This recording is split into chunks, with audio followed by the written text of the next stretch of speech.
통신대 교수이신 김남준 목사님의 책 중에 기도 마스터라고 하는 책이 있습니다. 거기 이런 내용을 적고 있는데요. 기도에는 기도에 관한 모든 것을 끝냈다라고 하는 의미의 마스터는 없지만 기도의 싸움에서 승리하며 살아가는 익숙한 전사라는 의미의 마스터는 있습니다. 우리의 기도는 하나님과의 사랑 속에서 꽃을 피웁니다. 하나님을 사랑함에 있어서 자기를 버리는 인생은 아름답게 핀 꽃이 빈들에서 바람을 맞는 것과 같습니다. 온실에서 자란 꽃이 들판에 옮겨 심겨지면 그 어린 꽃은 따가운 햇살에 진저리 치고 심하게 부는 바람에 온몸으로 힘겨워합니다. 그러나 화초는 그런 시련의 날들을 경험하면서 질긴 생명력을 가지고 아름다운 꽃과 향기를 바르며 들판을 자신의 꽃들로 채워갑니다. 기도의 게으른 대가로 다소 편안하게 지낸 채로 사람인 결국 육체도 죽고 나면 한 줌의 흙으로 변합니다. 그러나 시시때때로 하나님의 얼굴을 구하며 기도하는 고달픈 삶을 살던 사람의 육신도 역시 그러합니다. 그러나 이른 아침 새벽을 거룩한 하나님과의 감미로운 교제 속에서 살았던 거룩한 성도들은 그의 영광스러운 죽음의 날에 일생 동안 하나님과 누렸던 사랑의 감격 때문에 말할 수 없는 기쁨 속에서 시려오는 가슴에 손을 모으게 될 것입니다. 지극히 평안과 기쁨이 얼굴에 가득한 채로 미끄러지듯이 삶이 이편에서 죽음의 저편으로 가게 할 것입니다. 기도 가운데 배웠던 주님과 그분의 만남을 기다렸던 바로 그 기다림의 자리로 이렇게 기도에 대하여 그런 묵상을 적은 글이 마음에 와닿아서 함께 소개했는데요. 그분의 내용은 이런 겁니다. 한순간 열렬하게 기도할 수 있다는 거죠. 그러나 건강한 그리스도인은 한순간 열렬히 기도하는 자가 아니라 매 순간 열렬한 삶을 기도의 세계로 든든히 살아가는 사람이다. 기도만큼 중요한 것이 없다가 아니라 기도할 수밖에 없는 사람으로 거듭나는 게 크리스찬이라는 것입니다. 우리는 기도에 관한 한 매 순간 열렬하시기를 주님의 이름으로 축원합니다. 자, 오늘은 9번째 성막에 대한 내용물 중에 분향단을 공부하게 되는데 기도에 대한 이야기입니다. 분향단은 기도예요. 성경에 보면 고린도후서 2장 14절에 항상 우리를 그리스도 안에서 이기게 하시고 우리로 말미암아 각처에서 그리스도를 아는 냄새를 나타내시는 하나님께 감사하노라. 그리스도를 아는 냄새, 여기 냄새, 이 향기라고 하는 표현을 쓸 때에 이 성막에서 냄새는 무엇일까를 보면 두 군데의 냄새가 있습니다. 첫째는 번제단에서의 냄새입니다. 이 번제단은 제물이 불을 만나 태워짐으로 재가 되어 향연을 일으키면서 내는 냄새, 이 냄새. 그리고 하나는 바로 이 두 번째 방인 성소에 들어갔을 때 성소에서 이 향품이 불을 만나 태워지면서 나는 향연으로 일으켜지는 거, 요거 냄새입니다. 교회 안에서 성도는 이 두 가지 냄새를 가지고 냄새를 풍기는 게 아니라 이 향기로움을 바라면서 사는 것입니다. 우리 그리스도인은 죄의 냄새를 풍기는 것이 아니라 성령의 기름 부으신 이 불을 만나 내 안에 이 복음과 거룩한 성도의 이 기도의 향으로, 그리고 번제단의 제물되어 나를 십자가의 제물이 되어 주신 주님처럼, 우리의 죄를 사하여 주신 주님처럼 우리도 누군가의 제물이 되어 그들의 삶에 이 제물이 불을 만나 향연을 일으키듯이 성도의 삶은 그런 이 두 가지 거룩한 냄새로, 향기로 살아가는 존재이라는 것이지요. 그래서 성막은 눈을 감아도, 설령 육신의 눈을 뜨지 못해도 성막 가까이 가게 되면 이 두 가지 향기가 진동합니다. 이 집은 해오름교회 성도님이 사는 집이야 할 때 주위에 있는 이웃에 사는 분들이 아, 이분은 정말 크리스찬입니다, 이렇게 할 수 있어야 되는 거죠. 이웃들에게도 성도의 아름다운 제물이 불을 만나 향연을 일으키듯이 이웃에 있는 분들에게 그런 제물의 향연이 되어주는 거죠. 잔디를 깎을 때 줄을 딱 재가지고 거기만 밀지 마시고 좀 넘어가 주세요. 넘어가 주세요. 우리가 이웃과의 건강한 관계가 이런 것이 향기로운 삶인 거죠. 길거리에 종이가 떨어져 있으면 허리를 굽혀 종이를 주워주시죠. 그 모습을 누군가가 보고 여러분의 모습 속에 그리스도의 향기로움이 드러나기 때문에 그런 거죠. 여러분, 이 분향단을 통해서 우리는 이 기도의 향기를 배워야 합니다. 기도란 뭘까? 분향단의 향품 4가지와 소금과 불을 섞어 향연을 바라는데 이것이 무엇을 의미할까 생각해 봐야 되겠습니다.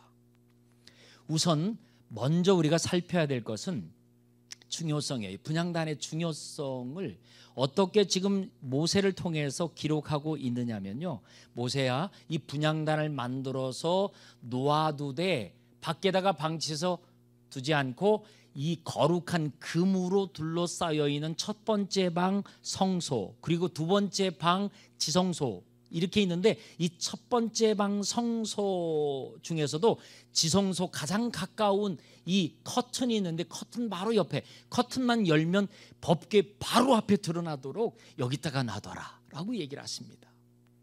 우리가 아는 대로 이미 나중에 휘장이 찢어져요. 예수님이 십자가에 죽으심으로 휘장이 찢어졌더라 그렇게 나오죠. 휘장이 쫙 찢어지고 나니까 지성소와 성소가 방이 하나가 딱 됐는데 법궤 바로 앞에 이 분향단을 놔두라 그러면서 주님이 여호와께서 이렇게 토를 하십니다.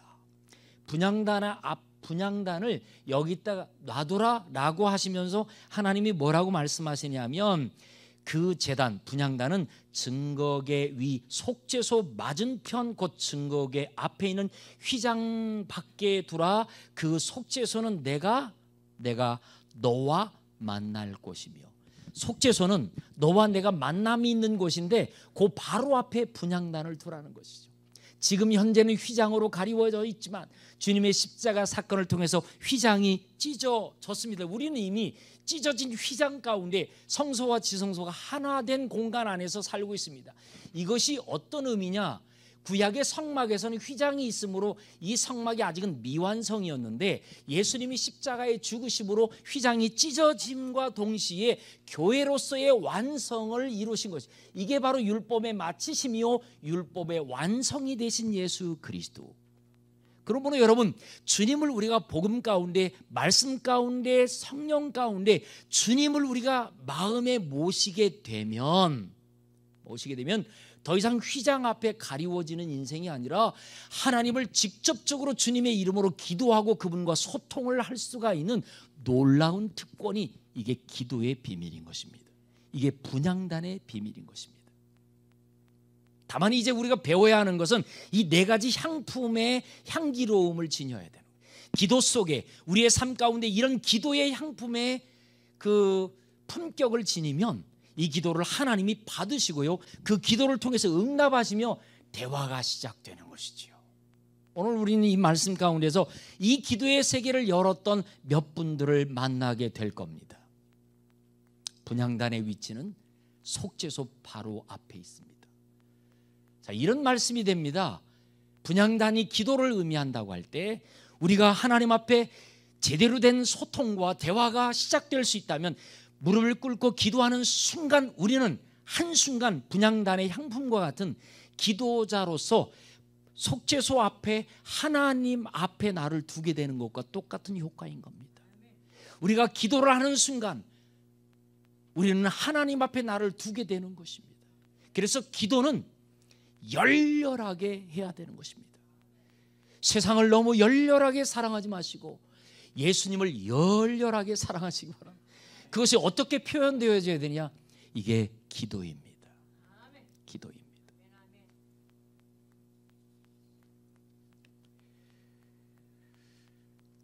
데오도르 에비라고 하는 신학자가 이 향단을 설명하기를, 향단은 성소의 중심적 위치를 차지하고 있었다. 지성소 안에 있는 것 외에는 향단이 그곳에서 가장 가까운 곳에 있었다. 이와 마찬가지로 우리가 기도할 때 하나님과 더욱 가까이 지낼 수 있다.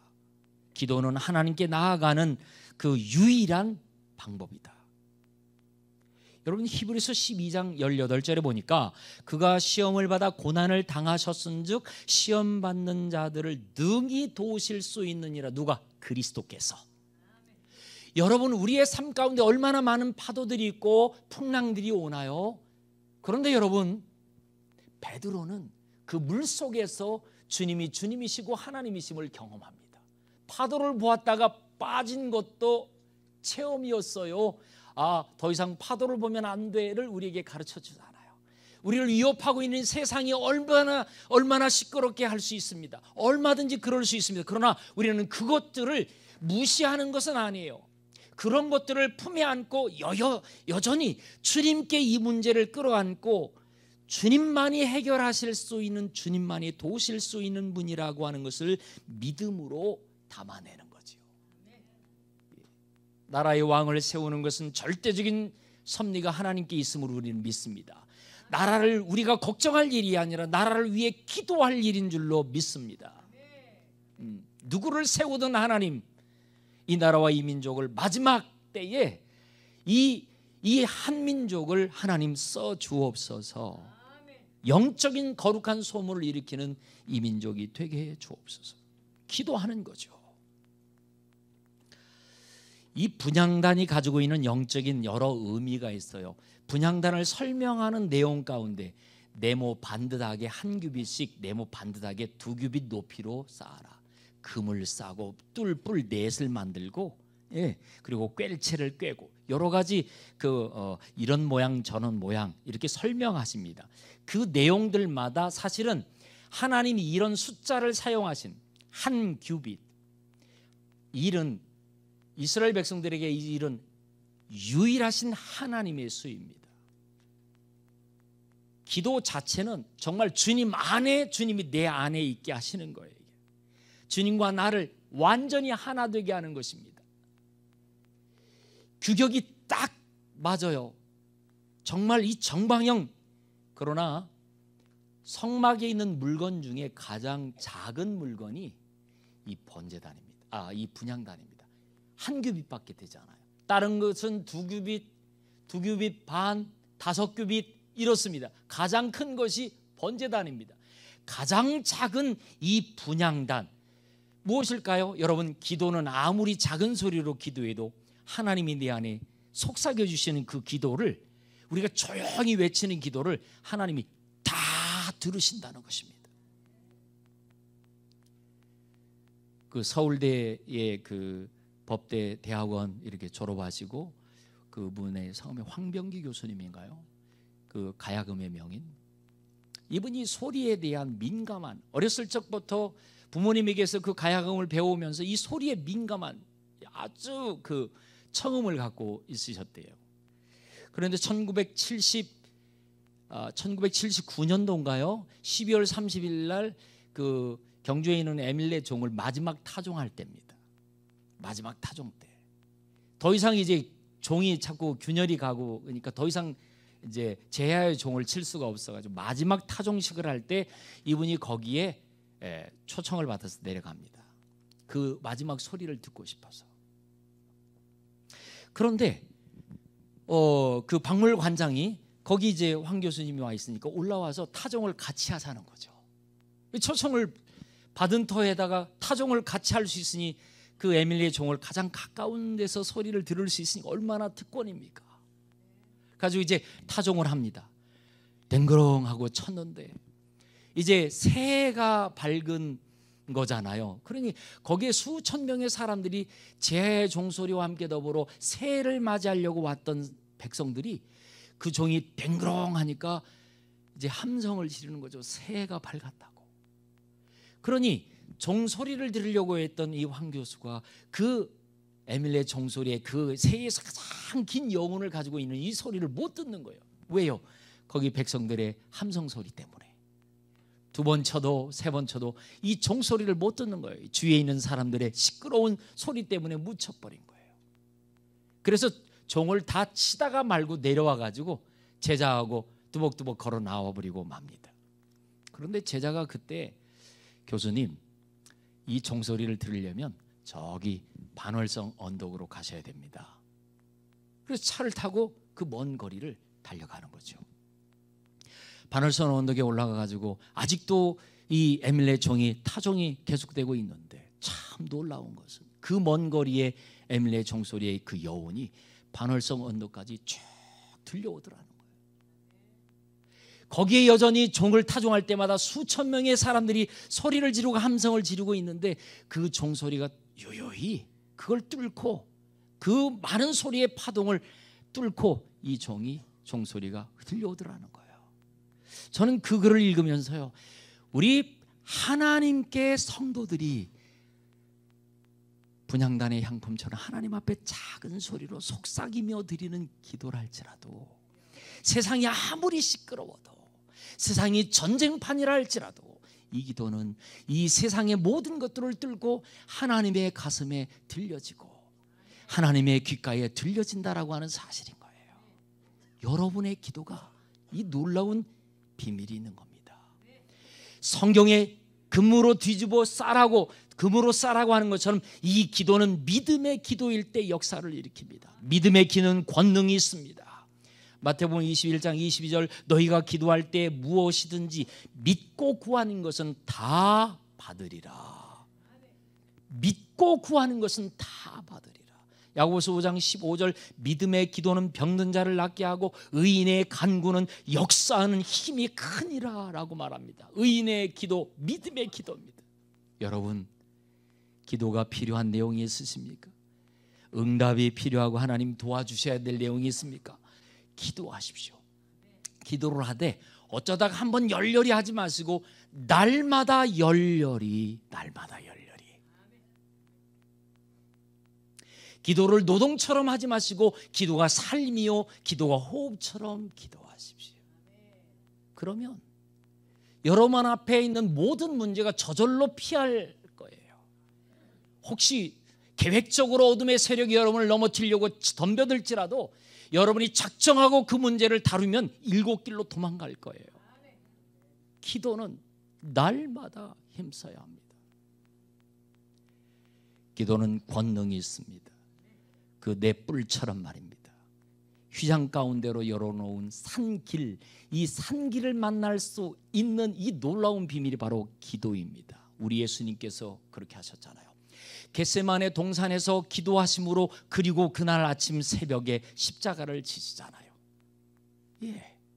여러분, 겟세마네라고 하는 말이 기름을 짜다라고 하는 겁니다. 쥐어 짜다라고 하는 뜻입니다. 여러분, 우리가 기도할 때 우리 자신을 하나님 앞에 정말 쥐어 짜듯이 드리는, 내 자신을 깨트려 부시듯이 예수님이 겟세마네 동산에서 그렇게 땀을 쏟아내며 핏방울이 되어 떨어질 정도로 정말 그렇게 간구하셨듯이 이 기도가 바로 우리가 드려야 할 기도인 겁니다. 성경에 보니까 모세도 기도의 사람이었고 여호수아도 기도의 사람이었고 이사야도 기도의 사람이었고 다 기도의 사람들이었어요. 하나님께 쓰임 받는 사람들이 기도하지 않은 사람이 없었습니다. 그러므로 우리가 하나님께 쓰임 받기를 간절히 소원한다면 나는 반드시 기도하는 사람인 오늘 나의 모습이 있어야 되는 거죠. 기도. 많은 인물들이 있지만 모세는 기도하다가 홍해를 가르게 되고요, 기도하다가 반석에서 물을 내기도 하고요, 기도하다가 여러분 십계명을 받기도 하고요, 기도하다가 성막을 받기도 하고요, 기도하다가 애굽 군대를 물싸움에 이렇게 빠뜨리기도 하고요, 기도하다가 하나님의 백성들과 그에 속한 모든 동물들 단 한 마리도 가다가 삐끗하고 뒤집어지거나 그 큰 바람에 옷자락이 펄럭거리거나 이러지도 않았던 것 같아요. 이 기도로 모든 것들이 열려집니다. 휘장도 마찬가지입니다. 여러분, 히브리서 10장 20절에 보니까 그 길은 우리를 위하여 휘장 가운데로 열어놓으신 새로운 살 길이요 휘장은 곧 그의 육체니라. 자, 성소와 지성소 사이에 휘장이 쳐져 있습니다. 그림에 있는 휘장처럼요. 휘장이 쳐져 있습니다. 이 휘장이 열리기만 하면 바로 법궤가 놓여 있습니다. 하나님의 음성이 들리는 것입니다. 그런데 이 휘장이 바로 예수 그리스도의 육체래요. 주님이 십자가에서 죽으셨을 때 휘장이 위에서 아래로 찢어졌습니다. 더 이상 휘장은 가로막혀져 있지 않습니다. 오늘 우리가 기도하면요, 성령 하나님께서 우리의 기도를 들으시고 그리고 하나님의 말씀에 합당한 기도는 응답하시고, 즉시도 응답하시고, 조금 있다가도 응답하시고, 응답하지 않으실 수도 있는 응답도 있습니다. 사도 바울이 몸이 아팠죠. 그에게 큰 질병 두 가지가 있는데, 하나는 안질이에요. 그리고 또 하나는 간질이 있었다고 그래요. 말씀을 전하다 갑자기 쓰러져요. 안질 정도 가지고 내가 가지고 있는 질병으로 인하여 시험에 들 만한 것인데 시험에 들지 않고 오히려 나를 위해 기도해 주는 것을 고마워한다라고 바울이 고백합니다.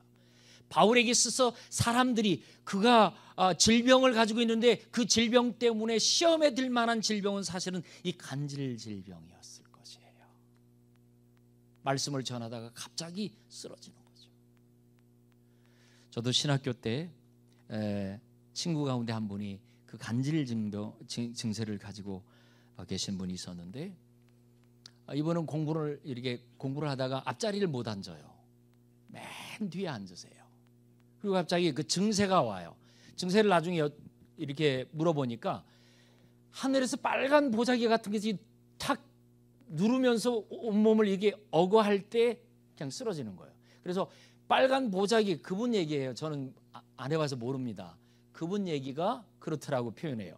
빨간 보자기가 와서 탁 누르기 시작하면 얼른 학교 옥상으로 올라가요. 그리고는 나중에 한 30분 있다가 내려온 걸 보면요, 그 양복이니 뭐니 그 옥상에 있는 먼지 다 뒹굴뒹굴하면서 묻어가지고 내려오는 거죠. 그게 참 고약한 질병이죠. 사역자로서는 참 어려운 질병인 게 맞아요. 이 바울이 그런 질병을 가지고 있었다라고 구전에 전해지는데요, 여러분, 바울이 오죽해서 그걸 막 3번씩이나 작정하고 금식하며 기도했겠어요. 그런데 하나님이 뭐라고 말씀합니까? 네 은혜가 내게 족하다고, 내게 있는 이 육체가 여호와의 사자와 같이 너를 자고하지 못하도록 지키는 사자와 같은 질병이라고. 여러분, 그래서 질병은 때로 저와 여러분을 지키는 여호와의 사자로 여러분을 수직하는 마치 꼭 천사와 같이 우리를 지키는, 우리를 겸손하도록 만들어주는 질병도 성경에 있더라 그 말입니다.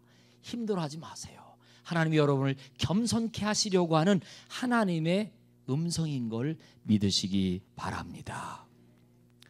제가 여러분에게 꼭 한번 소개하고 싶은 분이 있는데 엘리야입니다. 열왕기상 18장 25절 성경을 한번 열어보시고요, 25절을 보니까 엘리야가 바알의 선지자들에게 이르되 너희는 많으니 먼저 송아지 한 마리를 택하여 잡고 너희 신의 이름을 부르라.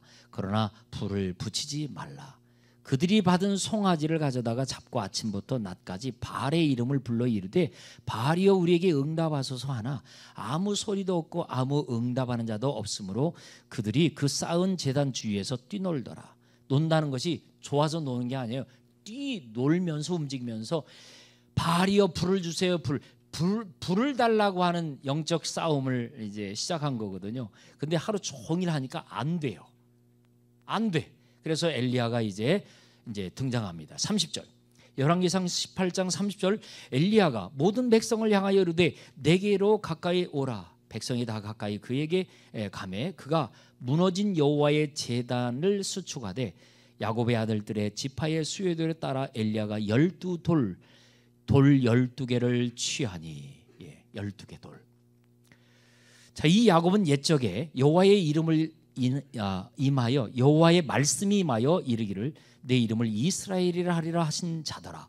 32절 그가 여호와의 이름을 의지하여 그 돌로 제단을 쌓고 제단을 돌아가며 곡식 종자 두세 알을 둘 만한 도랑을 만들어요. 번제단 그 단 위에 주에 도랑을 만들어요. 그리고 통 넷에 물을 채워다가 번제물과 나무 위에 부읍니다. 물을 4통씩을 갖다가 부어요. 번제단과 그 나무 위에. 그리고 34절 또 이르되 다시 그리하라 그래요.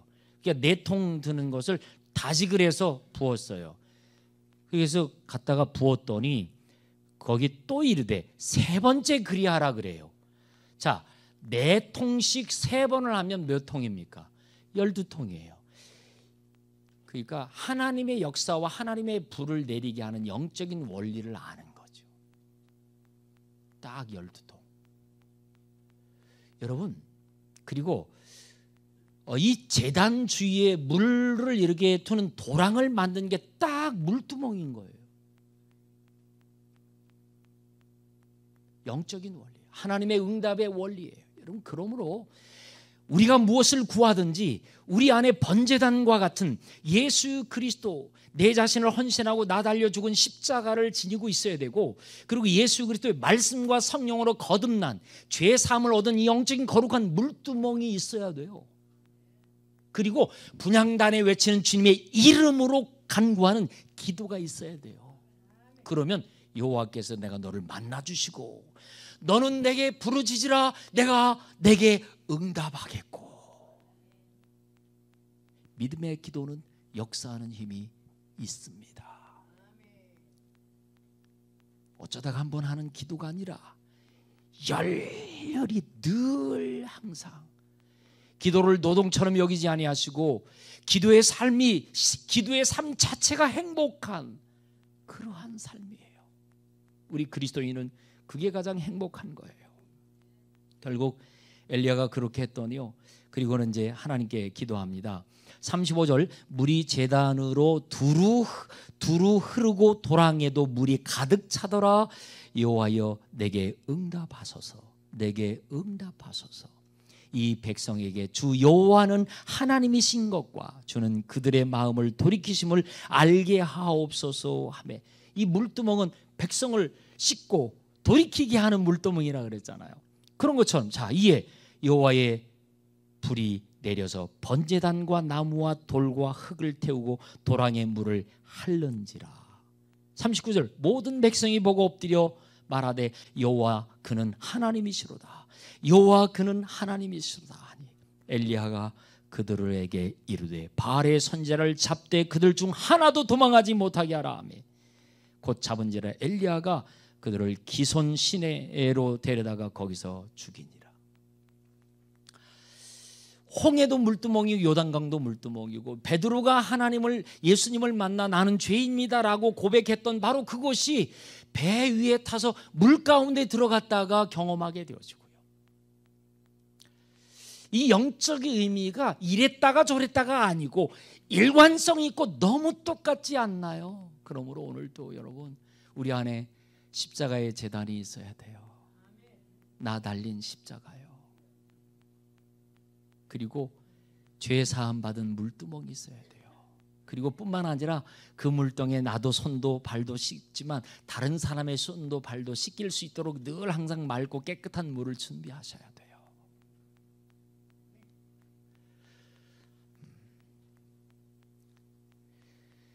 번제단에 향품을 담습니다. 이 향품은 향연입니다. 향품 4가지를 섞습니다. 여러분이 성경에 보면 이 향품 4가지가 있는데 그 향품 가운데 하나가 소합향이에요. 이 소합향품은 그러니까 이 향, 요 향, 요 향을 써라 이렇게 얘기하셨는데 그 향을 보니까 향이 어떻게 만들어지는지 그 특징과 그 품격이 있어요. 이 소합향은 인도나 팔레스틴 지방에서 자라나는 고무나무와 같은, 그리고 향나무와 같은 성격에, 그래서 거기에서 뜨거운 태양이 이렇게 쏟아지게 되면 거기서 나오는 진액을 따다가 말려서 가루로 쓰는 것이 바로 이 나타바라고 하는 소합향입니다. 소합향을 쓰라고 하는 것처럼 정말 뜨거운 진액이 쏟아지듯이 땀과 피를 쏟듯이 이 간절한 십자가의 겟세마네 동산에 주님이 하신 기도와 같이 기도는 이런 품격을 지녀야 되겠어요. 중언부언하는 기도가 아니라. 그리고 소합향은 이런 효능이 있습니다. 정신을 맑게 하고 혈액순환을 촉진시키며 가래를 없애는 작용이 있어요. 일반적인 의식불명 상태를 호전케 하고요. 가래가 많이 끓을 때, 벌레에 물렸을 때, 기관지 천식, 만성기관지염 등의 효과가 좋다고 하고요. 그 다음에 살균 효과, 방부 작용이 있어 각종 피부 질환의 의료용으로도 사용될 수 있다는 것입니다. 독성, 무독, 독은 없다 그랬습니다.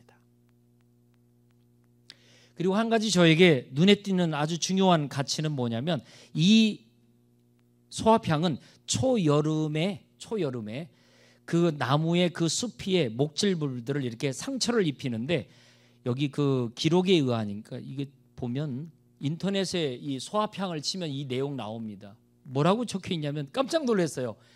돌칼로 그어 놓으면, 돌칼로 그어 놓으면 향지가 분심되어서 피부에 침륜되어져. 그래서 그것이 가을까지 지내오면서 진액이 쏟아지면 그걸 모아다가 채취해서 갈아가지고 쓰는 것이 이 소합 향품이라는 거예요. 여러분, 우리의 기도가 어느 날 한 번 했다고 해서 응답되는 것이 아니라, 그냥 기도가 응답되든 안 되든 늘 정말 뜨거운 태양볕 아래서 간절히 부르짖는 이 열렬한 기도의 영적 수준을 지속적으로 잘 유지해 갈 수 있기를 바랍니다. 나감향이 있어요. 출애굽기 성경에 볼까요? 출애굽기 30장 34절에 보면 여호와께서 모세에게 이르되 너는 소합향과 나감향과 풍자향의 향품을 가져다가 그 향품을 유향에 섞되 각기 같은 분량으로 하라고 합니다. 이게 네 가지 향품입니다. 나감향은 부서지는 기도예요. 조개껍질을 빠뜨려 가지고 빻아서 이 향품으로 쓰는 것입니다. 이것은 바로 우리의 심령을 깨트리는 기도예요. 내 자신을 부서뜨리는 기도예요. 주님께서 자신의 육체를 깨트려서 영혼들을 위해 피를 쏟아내듯이, 반석을 깨트려서 물을 쏟아내듯이, 저와 여러분이 깨어지고 부서진다 할지라도, 밟힌다 할지라도 나를 밟는 그들의 발을 내 마음에 있는 물두멍에 그들의 발을 씻어주고 그들의 손을 씻어주고, 이게 바로 이 나감향의 기도인 거예요. 세 번째는 풍자향의 기도입니다. 헬베나라고 하는 말인데, 이 헬베나는 중보의 기도입니다. 왜냐하면 이 풍자향의 그 향품의 품격이 뭐에 쓰임받냐면 소독제예요, 치료제예요, 진통제로 사용해요. 향이 불을 만나 태워짐으로 무사람, 그 향을 맡는 자의 몸이 치료되고 회복되고 아픔, 진통제가 완화되고 소독되고, 이 중보예요. 그래서 우리가 누군가를 위해 중보하는 기도도 우리 기도 가운데 열렬하게 담겨 있어야 되는 것입니다. 이 유향 예레미야 8장 22절에 보면요, 길르앗에는 유향이 있지 아니한가, 그곳에는 의사가 있지 아니한가, 딸 내 백성이 치료를 받지 못하면 어찌민고. 이 유향이 치료제였다는 것입니다. 예레미야 51장 8절에 보니까 바벨론이 졸지에 넘어져 파멸되니 이로 인하여 올라 그 침상을 인하여 유향을 구하라, 혹 나으리라. 유향을 구해서 그 향을 피우게 되면 바로 그 아픈 부위가 치료되어질 것을 예언하고 있는 것이죠. 여기 그 유향 사진입니다. 유향 나무입니다. 이 유향나무와 여기에서 쏟아지는 바로 이 유향 진액을 통해서 사람을 치유하는 거예요. 여기다가 넣어야 될 게 있는데 그게 소금과 불입니다. 소금은 아는 대로 맛입니다. 향을 향답게 만들어줘요. 그리고 소금은 또 한 가지 기능이 있는데 소리입니다. 소금이 불을 만나면 소리를 냅니다. 향품은 다 전부 다 가루이기 때문에 향을 고루 섞어요. 거기다가 소금을 집어넣습니다. 그리고 번제단에 불을 가져다가 이 불을 지피게 되면 그 향품들이 전부 타면서 향연을 일으킵니다. 향연이 일으켜질 때에 여러분, 이 향연이 성소와 지성소에 가득하게 하고 밖으로부터 오는 제물의 냄새들이 더 이상 나지 않고 향기로운 공간으로 만들어 주는 것입니다. 여러분, 오늘 읽었던 본문 말씀 가운데 보면요, 분향단의 향연을 가득히 채워 속죄소의 그 모습이 희미하게 보일 정도로 안개를 자욱하게 끼우듯이 거기를 향연을 가득 채우라라고 말합니다. 여러분, 우리 성도의 기도는 향연을 일으켜서요, 향기도 있지만 향연을 일으켜서 누군가 속죄소, 다시 한번 죄를 자백하고 하나님 앞에 용서를 구했던 그 죄가 그 단불에 새겨지거나 이런 모습들이 있을 때 나의 기도의 향연으로 상대방의 그 죄의 모습들이 보여지지 않아요. 향연으로 가득하게 덮여지는, 가리워지는, 덮어줌의 의미 또한 있다는 사실을 우리 함께 기억했으면 좋겠어요.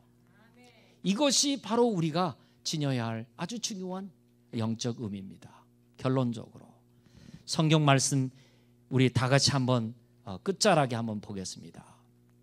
10절에 보면 아론이 1년에 한 번씩 이 향단 뿔을 위하여 속죄하되 속죄제의 피로 1년에 한 번씩 대대로 속죄할지니라. 이상한 명령이 떨어졌습니다.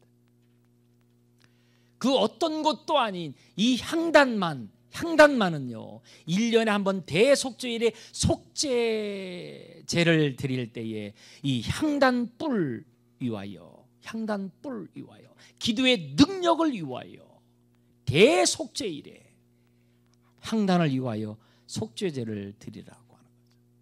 기도가 그만큼 중요하다는 것입니다. 여러분, 우리 그리스도인에게 있어서 가정에서 예배를 드려도 어디에서 예배를 드려도 이 기도 가운데 매우 중요한 기도는요, 그 향을 피우는 때가 명령으로 내려져 있습니다. 언제? 아론으로 하여금 7절 아론이 아침마다 그 위에 향기로운 향을 사르라. 아침마다. 새벽 기도가 아니고 무엇이겠어요? 아침 일찍 일어나 향을 피우는 기도입니다. 8절 또 저녁 때에 등불을 켤 때에 살을 지니라. 아침과 저녁으로 상을 올리고 향을 올리고 이 향품이 떨어지지 않도록 계속해서 아침과 저녁에 계속해서 기도를 이어가라는 거예요. 24시간 열방을 위한 기도, 우리 서로를 위한 이 기도가 살아있는 것이 매우 중요하다는 것입니다. 아멘입니까? 분향단의 이 기도, 바로 여러분 우리가 해드려야 할 아주 중요한 기도인 것을 기억하시고 내 삶 가운데 기도가 살아있도록 도와주옵소서. 열렬하게 하나님께 기도하게 해 주옵소서. 우리 합심해서 한번 기도하는 시간 갖겠습니다. 다 같이 기도하죠.